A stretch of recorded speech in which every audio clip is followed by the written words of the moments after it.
بسم اللہ الرحمن الرحیم۔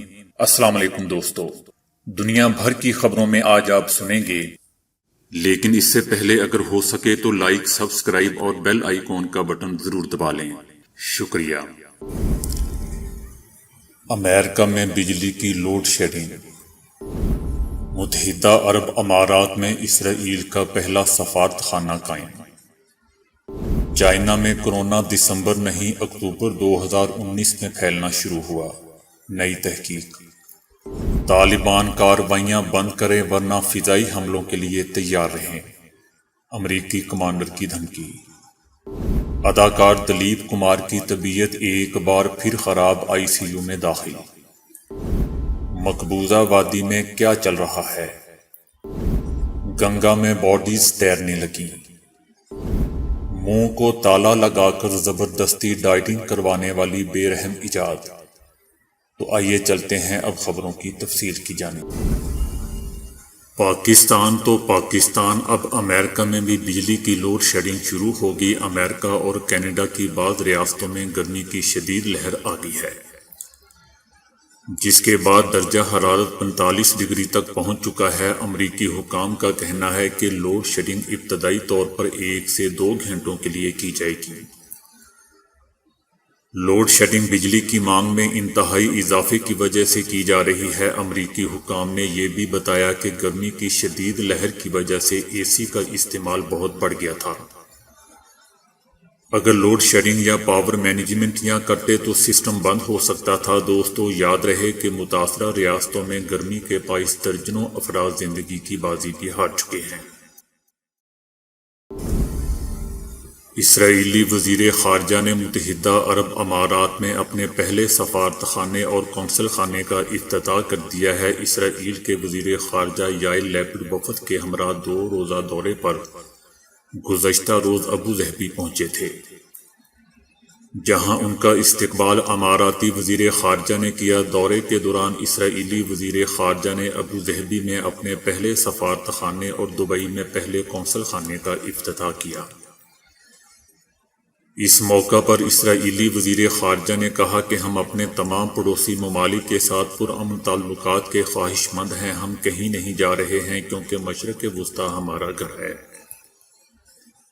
یہ ایک تاریخی لمحہ ہے اور اس میں خطے کے تمام ممالک سے مطالبہ کرتا ہوں کہ آئیں اور ہم سے بات چیت کریں۔ 2 روزہ دورے کے دوران متحدہ عرب امارات اور اسرائیل کے درمیان کئی معاشی اور تجارتی معاہدے بھی طے پائے۔ دونوں ممالک کے گزشتہ برس سفارتی تعلقات کی بحالی کے اعلان کے بعد یہ کسی اسرائیلی وزیر خارجہ کا پہلا دورہ ہے۔ امریکی وزیر خارجہ بلنکن نے متحدہ عرب امارات میں اسرائیل کے پہلے سفارت خانے کے افتتاح کو خوش آئند قرار دیتے ہوئے کہا کہ مشرق وسطیٰ میں قیام امن اور استحکام دونوں ممالک کے درمیان مضبوط اور خوشگوار تعلقات پر منحصر ہے۔ ایک نئی تحقیق میں کہا گیا ہے کہ ممکنہ طور پر کورونا اکتوبر 2019 کے اوائل ہی میں پھیلنا شروع ہو گیا تھا۔ برطانیہ کی یونیورسٹی آف کینٹ کے محققین نے کورونا کے بارے میں معلوم کرنے کے لیے کنزرویشن سائنس کے طریقے استعمال کیے اور کہا کہ کورونا اکتوبر کے اوائل سے نومبر کے وسط میں سامنے آیا۔ محققین کے مطابق کورونا کے سامنے آنے کی سب سے ممکنہ تاریخ 17 نومبر 2019 ہے اور یہ کورونا جنوری 2020 میں عالمی سطح پر پھیل چکا تھا۔ چائنا میں سرکاری سطح پر کورونا کا سب سے پہلا کیس دسمبر 2019 میں رپورٹ ہوا تھا اور کہا گیا تھا کہ اس کیس کو ووہان کی ہوانان سی فوڈ مارکیٹ سے جوڑا گیا۔ تاہم وبا کے آغاز میں جو کیسز سامنے آئے تھے ان کا سی فوڈ مارکیٹ سے کوئی تعلق نہیں تھا۔ اس سے یہ معلوم ہوتا ہے کہ مارکیٹ تک پہنچنے سے پہلے ہی یہ کورونا گردش کر رہا تھا۔ مارچ کے اختتام پر چائنا اور عالمی ادارہ صحت کے اشتراک سے شائع ایک تحقیق میں تسلیم کیا گیا تھا کہ ہو سکتا ہے کہ ووہان کی وبا پھیلنے سے پہلے باقاعدگی سے پھیلنے والے انسانی انفیکشنز ہو۔ NATO commander general Scott Miller نے طالبان کو افغانستان میں علاقوں پر بزور طاقت قبضے پر خبردار کرتے ہوئے کہا ہے کہ اگر پرتشدد کارروائیوں کا سلسلہ بند نہیں کیا گیا تو فضائی حملوں کے لیے تیار رہیں۔ صحافیوں سے گفتگو میں افغانستان میں نیٹو سربراہ امریکی کمانڈر جنرل اسکاٹ ملر نے کہا کہ میں فضائی حملوں کے حق میں نہیں ہوں، لیکن طالبان پرتشدد کارروائیوں کے ذریعے علاقوں پر قبضے سے باز نہ آئے تو فضائی حملے ناگزیر ہو جائیں گے۔ جنرل اسکاٹ ملر نے دھمکی آمیز لہجے میں کہا کہ افغانستان سے انخلاء کے باوجود امریکی اہلکار طالبان پر فضائی حملے کرنے اور انہیں کچلنے کی پوری صلاحیت رکھتے ہیں۔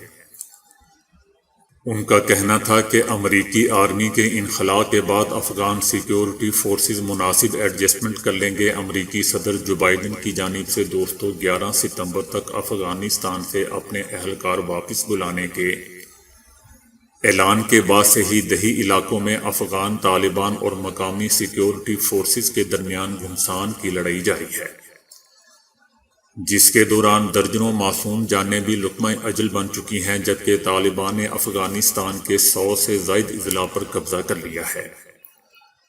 یاد رہے کہ طالبان نے حال ہی میں قندوز شہر کے کئی اضلاع کے ساتھ تاجکستان کے ساتھ ایک اہم سرحدی گزرگاہ پر قبضہ کر لیا اور ملک کے تقریباً تمام بڑے شہروں کو بھی گھیرے میں لے لیا ہے۔ اداکار دلیپ کمار کی طبیعت ایک بار پھر شدید خراب ہو چکی ہے، جس کے باعث انہیں ICU میں داخل کیا گیا ہے۔ 98 سالہ اداکار دلیپ کمار کو اس ماہ کی ابتدا میں طبیعت کی خرابی کے باعث ہاسپٹل میں داخل کیا گیا تھا، جہاں وہ تقریباً ایک ہفتے تک زیر علاج رہے تھے۔ بعد میں طبیعت میں بہتری کے باعث انہیں ہاسپٹل سے ڈسچارج کر دیا گیا تھا۔ بھارتی میڈیا کے مطابق دلیپ کمار کی طبیعت اب کی بار شدید ناساز ہے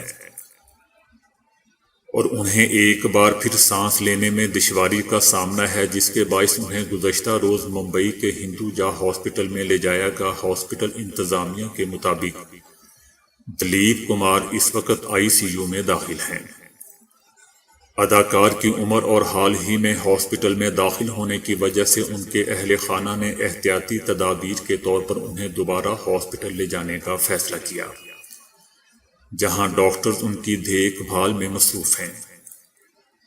دوسری طرف اداکار نصیر الدین شاہ کی بھی طبیعت ناساز ہو گئی ہے، جس کے باعث انہیں ہاسپٹل میں داخل کیا گیا ہے۔ نصیر الدین شاہ کو نمونیا کی تشخیص ہوئی ہے۔ نصیر الدین شاہ کے مینیجر کے مطابق اداکار کو بیماری کی تشخیص ہونے کے بعد فوری طور پر ہاسپٹل لے جایا گیا، جہاں وہ 2 روز تک ڈاکٹرز کی زیر نگرانی میں رہیں گے۔ مقبوضہ وادی کے مسئلے کا کوئی آسان حل نہیں ہے۔ انڈیا میں کانگریس کی حکومت ہو یا BJP کی، منموہن سنگھ جیسے خاموش پسند رہنما ہو یا نریندر مودی جیسے، ان کا انداز بھی مختلف ہے اور حکمت عملی بھی، لیکن گھوم پھر کر بات وہیں پہ وہیں رہتی ہے۔ 2 سال پہلے جب BJP کی حکومت نے مقبوضہ وادی کو حاصل خصوصی درجہ ختم کرنے کا فیصلہ کیا تو ساتھ ہی ریاست کی تقریباً پوری سیاسی قیادت کو بھی گرفتار کر لیا گیا تھا، جس میں محبوبہ مفتی بھی شامل تھی، جن کے ساتھ BJP نے مل کر ریاست میں مخلوط حکومت بنائی تھی، اور عمر عبداللہ اور ان کے والد فاروق عبداللہ بھی، جو اٹل بہاری واجپئی کی حکومت میں وزیر تھے، ان میں شامل تھے۔ حکومت کا پیغام یہ تھا کہ ان لوگوں سے بات کرنے کا کوئی فائدہ نہیں ہے، کیونکہ یہ لوگ ہی مسئلے کی جڑ ہے اور اس کا حل نہیں۔ اس لیے نریندر مودی نے نیا کشمیر بنانے کی بات کی، جس میں پرانی قیادت کے لیے کوئی رول نہیں تھا۔ اگر ہوتا تو انہیں جیل نہ بھیجا جاتا۔ لیکن 2 سال میں ایسا کیا ہوا کہ BJP کی حکومت، جو کبھی کوئی فیصلہ واپس نہیں لیتی، کشمیر کی سیاسی قیادت سے بات کرنے کے لیے تیار ہو گئی، وہ بھی بغیر کسی پیشگی شرط کے۔ اس کی بنیادی وجہ شاید یہ ہے کہ ریاست میں ایک نئی قیادت کھڑی کرنے کی کوشش کامیاب نہیں ہو سکی۔ اب کسی کٹ پتلی نظام یا قیادت سے ڈیل تو کر سکتے ہیں، لیکن کسی بھی ڈیل کا اس وقت تک فائدہ نہیں ہو سکتا جب تک اسے عوام کی حمایت حاصل نہ ہو۔ فی الحال ریاستی اسمبلی میں وادی کا پلڑا بھاری ہے، جہاں مسلمانوں کی اکثریت ہے۔ مقبوضہ وادی میں حکومت جو بھی حکمت عملی اختیار کرے گی اور اس کے مثبت یا منفی جو بھی مضمرات ہوں گے، ان کی گونج پورے ملک میں سنائی دے گی۔ جو لوگ انڈیا کی سیاست کو سمجھتے ہیں وہ آپ کو بتائیں گے کہ یہاں بڑے فیصلے کرنا اتنا مشکل نہیں ہے جتنا کہ انہیں واپس لینا۔ 370 کے خلاف سپریم کورٹ میں کئی مقدمات دائر ہیں، لیکن ابھی ان کی سماعت بھی شروع نہیں ہوئی۔ عدالت ہی کوئی فیصلہ سنا دے تو الگ بات ہے، لیکن یہ ممکن نہیں ہے کہ کل کو کوئی غیر بی جے پی حکومت آئے گی اور کہے گی کہ بی جے پی کا فیصلہ غلط تھا اور ہم کشمیر کا خصوصی درجہ بحال کر رہے ہیں، کیونکہ انڈیا میں کانگریس میں سبھی اہم سیاسی جماعتوں نے اس فیصلے پر جب تنقید بھی کی تھی تو یہ نہیں کہا تھا کہ فیصلہ غلط تھا، بلکہ انہوں نے حکومت کے طریقہ کار کو زیادہ نشانہ بنایا تھا۔ انڈیا میں مونسون بارشوں سے دریائے گنگا میں پانی کی سطح میں اضافہ ہوا ہے۔ دریا میں پانی بڑھنے سے ہزاروں کی تعداد میں انسانی باڈیز سطح پر آ گئی ہیں۔ بھارتی میڈیا نے بتایا ہے کہ غربت کی وجہ سے کئی لوگ اپنے پیاروں کی باڈیز کی آخری رسومات ادا کرنے سے قاصر تھے، جس کی وجہ سے انہوں نے گنگا کنارے باڈیز دفنا دی تھیں۔ اب تک 1000 سے زائد باڈیز دریا سے نکال کر جلائی جا چکی ہیں۔ دریا سے باڈیز نکلنے کا سلسلہ بدستور جاری ہے۔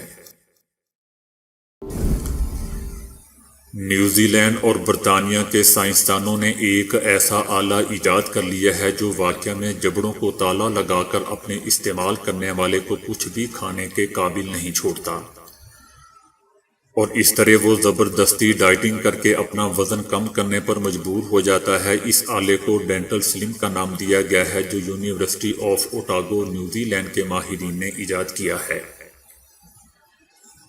یہ ننھا سا آلہ جبڑے کے سب سے پچھلے حصے میں اوپر اور نیچے والی داڑھوں کو ایک دوسرے سے اس طرح جوڑتا ہے کہ جبڑے میں نہایت ہی معمولی حرکت کی گنجائش رہ جاتی ہے۔ جبڑے کے پچھلے حصے میں آلے کی تنصیب کا کام ایک ماہر دندان ساز خصوصی اوزاروں کی مدد سے کرتا ہے، البتہ اسے استعمال کرنے والے فرد کو سہولت دی جاتی ہے کہ وہ ہنگامی حالات میں اپنے جبڑے کا تالا ایک خاص چابی سے خود بھی کھول سکتا ہے۔ منہ میں آلہ نصب ہو جانے کے بعد سانس لینے اور بولنے میں کوئی دشواری نہیں ہوتی، البتہ اسے پہننے والا کوئی ٹھوس غذا نہیں کھا سکتا، لہٰذا وہ صرف مائع غذا لیکوڈ ڈائٹ ہی استعمال کر سکتا ہے۔ اس حوالے سے تحقیقی میگزین برٹش ڈینٹل جرنل میں شائع شدہ ہونے والی ایک تازہ رپورٹ کے مطابق یہ آلہ یا تالا 7 صحت مند لیکن جسمانی طور پر موٹے رضاکاروں پر آزمایا گیا، جنہوں نے یہ تالا 14 دن تک اپنے دانتوں میں لگائے رکھا۔ مطالعے کے دوران تمام رضاکاروں کو تجارتی طور پر دستیاب مائع غذا دی گئی، جس سے انہیں روزانہ صرف 1200 کیلوریز حاصل ہوئی۔ 14 دن کے بعد تمام رضاکاروں کے وزن میں اوسطاً 14 پاؤنڈ کی کمی ہوئی۔ یہ بھی کہا جا سکتا ہے کہ تمام رضاکاروں نے روزانہ 1 پاؤنڈ کے حساب سے وزن گھٹایا۔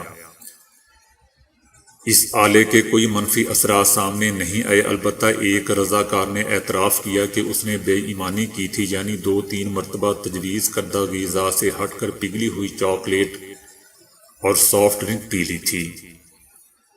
ڈینٹل سلم ایک کم خرچ اور غیر مضر ایجاد ہے جو وزن گھٹانے کے لیے سرجری جیسے طریقوں کا ایک محفوظ اور پرکشش متبادل ہے، پھر اس کے مضر اثرات بھی نہیں۔ اس ایجاد کا فائدہ اپنی جگہ، لیکن پروفیسر برنٹن نے اعتراف کیا کہ وزن کم کرنے کے خواہش مند اکثر افراد زیادہ سختی برداشت کرنے کے لیے تیار نہیں ہوتے۔ نتیجتاً انہیں بظاہر اپنی بھرپور کوششوں کے بعد بھی مطلوبہ نتائج حاصل نہیں ہوتے۔ اگر آپ واقعی اپنا وزن گھٹانے میں سنجیدہ ہیں تو پھر اس آلے کے ساتھ چند دن کی تکلیف آپ کو برداشت کرنا ہوگی، پروفیسر برنٹن نے ہنستے ہوئے کہا۔ تو دوستو، آج کے لیے اتنا ہی۔ ویڈیو کو لائک اور شیئر کرنے کا بہت بہت شکریہ۔